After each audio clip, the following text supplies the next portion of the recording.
এই ভিডিওতে আমরা কভার করার চেষ্টা করব যে কীভাবে আমরা একটি ওয়েবসাইট ফ্রিতে হোস্ট করতে পারি। বেশ কিছু প্ল্যাটফর্ম আছে যারা ফ্রিতে কিছু হোস্টিং প্রোভাইড করে থাকে। আমরা সেসব প্ল্যাটফর্ম ইউজ করে ফ্রিতে ওয়েবসাইট হোস্ট করতে পারি। এর জন্য আপনার সার্চ বারের মধ্যে 000webhost লিখে সার্চ দিবেন। 000webhost লিখে সার্চ দেওয়ার পরে এখানে প্রথম যে ওয়েবসাইটটা আসবে 000webhost, এটাই ক্লিক করবেন।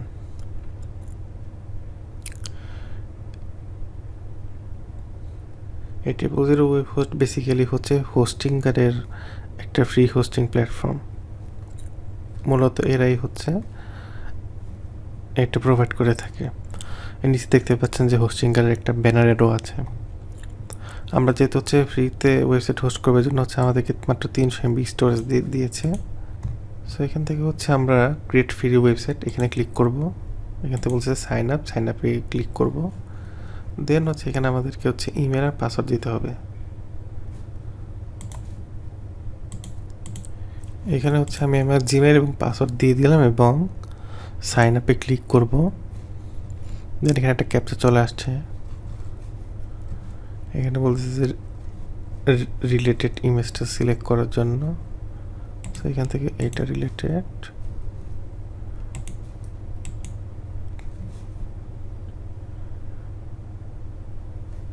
আচ্ছা, আমার অ্যাটলিস্ট 8 ক্যারেক্টারের দিতে হবে, পাসওয়ার্ড দিতে হবে। সো আমি 8 ক্যারেক্টারটা দিতেছি। সো এখানে আমি 8 ক্যারেক্টার দিয়েছি, 8 ক্যারেক্টার বেশি দিয়েছি এবং আপার কেস লোয়ার কেস সব কিছু মিলিয়ে দিয়েছি। Then sign up. এখন বলতেছে যে আচ্ছা এটা হবে।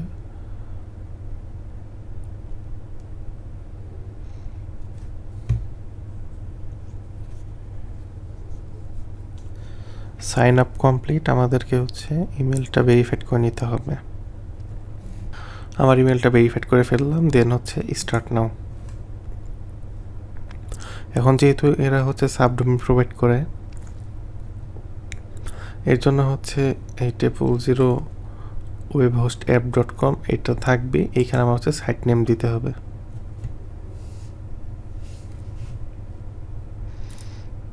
সো আমি একটা সাইট নেম দিই।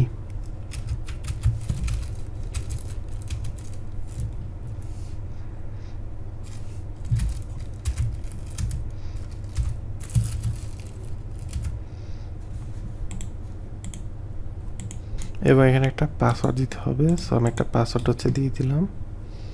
দেন ক্রিয়েট।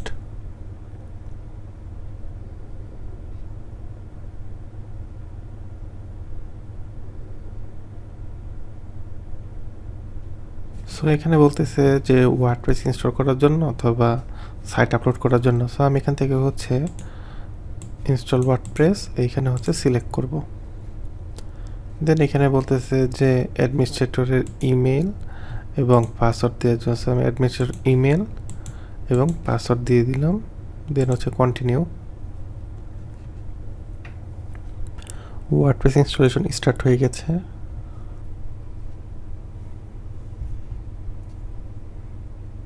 সো এখানে বলতেছে well done, you are ready. এইখান থেকে যেহেতু আমরা ওয়ার্ডপ্রেস ইনস্টল করে ফেলছি, তাই আমরা এখান থেকে গো টু ওয়ার্ডপ্রেস এখানে ক্লিক করব।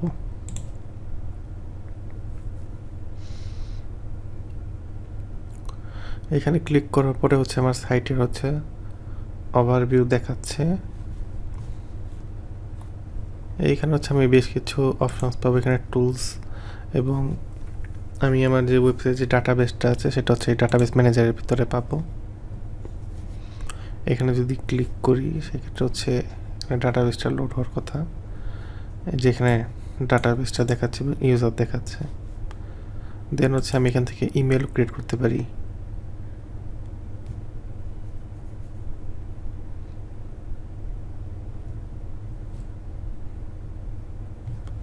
এইখান থেকে ইমেল ক্রিয়েট করতে পারি। সো আমরা যেহেতু ওয়ার্ডপ্রেস ইনস্টল করে ফেলছি, এইখানে ক্লিক করব।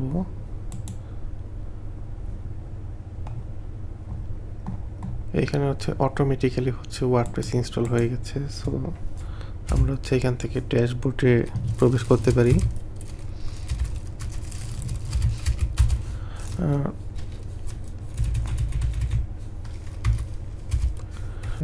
WP অ্যাডমিন দেওয়ার পরে এটা হচ্ছে আমাকে ওয়ার্ডপ্রেসের হচ্ছে যে ইয়ারটা আছে এখানে রিডিরেক্ট করতেছে। সো আমি এখান থেকে হচ্ছে ইমেল এবং পাসওয়ার্ডটা এখানে দিয়ে দিব। এখানে চাইলে হচ্ছে আপনি ব্রাউজারে পাসওয়ার্ড সেভ করতে পারেন রিমেম্বার মি দিয়ে। সো এখান থেকে লগ ইন করবো।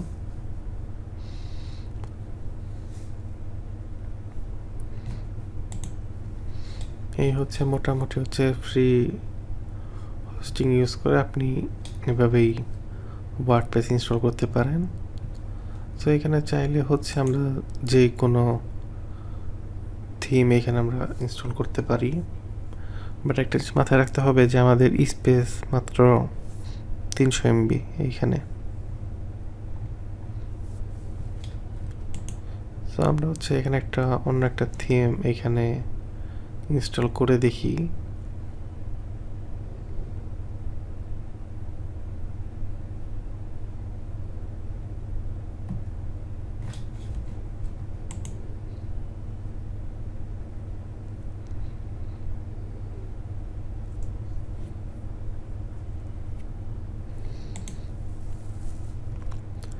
এইখান থেকে জাস্ট আমরা হচ্ছে এক্সট্রা থিমটা ইনস্টল করলাম।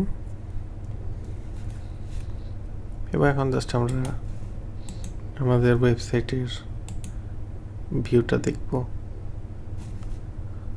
সো এখানে দেখতে পাচ্ছি যে আমাদের ওয়েবসাইটের লেআউট চেঞ্জ হয়ে গেছে। আর এখানে যে পাওয়ার বাই ট্রিপল0 ওয়েবপোস্ট যে ওয়াটারমার্কটা আছে এটা এখানে চলে আসছে। যেহেতু আমরা ফ্রিতে হোস্টিং ইউজ করতেছি এর জন্য হচ্ছে ওয়াটারমার্কটা এখানে থাকবে। সো এভাবে চাইলে হচ্ছে আপনি আপনার কাজের জন্য ট্রিপল0 ওয়েবপোস্ট ইউজ করতে পারেন। আপনি চাইলে হচ্ছে আপনার ডেমো প্রজেক্টগুলো এখানে রাখতে পারেন, অথবা আপনি প্র্যাকটিসের জন্য এটা ইউজ করতে পারেন। সার্ভার স্পিড মোটামুটি ভালোই।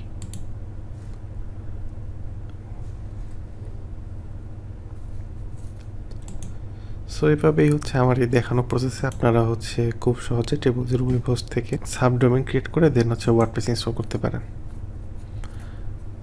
এইখানে হচ্ছে লিমিট দেখাচ্ছে এই ডিস্ক স্পেস 300 MB। সো এই হচ্ছে ট্রিপল0 ওয়েবহোস্ট থেকে কিভাবে আপনি একটা সাবডোমেইন ক্রিয়েট করবেন এবং ওয়ার্ডপ্রেস ইনস্টল করবেন সেটার প্রসেস।